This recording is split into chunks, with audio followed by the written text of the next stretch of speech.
So it's still that time of year for the 5 presidential candidates who are vying for your vote, and they've been using a lot of specific techniques to get your attention. Yeah, this is interesting. The power of persuasion becomes a lot more effective when you add it with hypnosis skills. Yeah, that's right. So here to break it down for us is one of the leading hypnotherapists in New York, Jeffrey Rose. And when a lot of people think about hypnosis, they think about what's behind you, the ticking clock. So how does this whole thing work when we're watching these guys? Trance or hypnosis is simply a narrowness of attention and a focus and absorption in one thing where you're not distracted.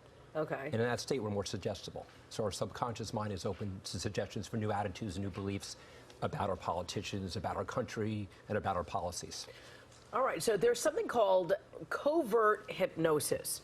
It's used by leaders, Donald Trump. You know, it's about things that are repetitive again and again and again. So explain to us about the nuances of what we're being fed as a society. Covert hypnosis is simply altering the way we think in a disguised way. So like when Ted Cruz repeatedly, deliberately, intentionally used the word imagine over 30 times in his presidential announcement speech at Liberty University. Yeah. And he would say it over and over. He would say, you know, imagine instead of economic stagnation, booming economic growth. Right. And he would actually speak it with the hypnotic patter of a preacher. So it was very hypnotic. Oh, so it's also the cadence of your voice and the rhythm of your voice that sort of alludes to the points that you're trying to make. Absolutely. Okay. 3 different techniques are involved here. That one of them, what are they using to employ these different techniques on the audience and us voters? Well, they're pacing a lot. So they're pacing the audience, which is just basically describing those things that are true, that they believe. Like, for example, we're losing jobs, and there's a threat and a danger of domestic terrorism. Right. And then they're getting him to agree and affirm and nod. Right.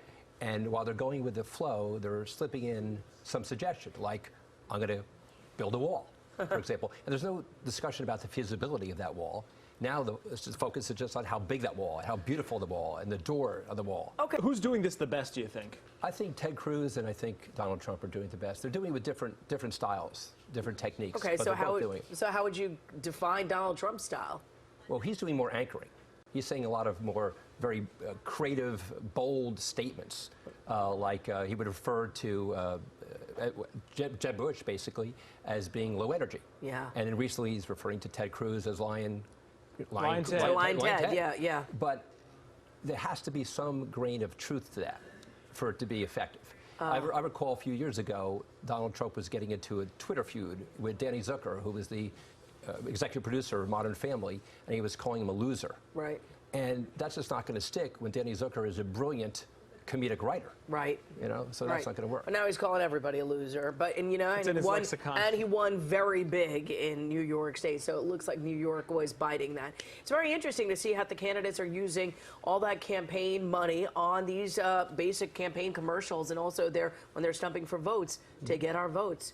So it's the story behind the story. Jeffrey, we thank you so much for coming in and giving us a little perspective. Yeah. Go on to our PIX11 app if you want to find more about all of this hypnotism and how it can help you with everything from weight loss to smoking, stopping smoking. So we have it all there on the PIX11 app.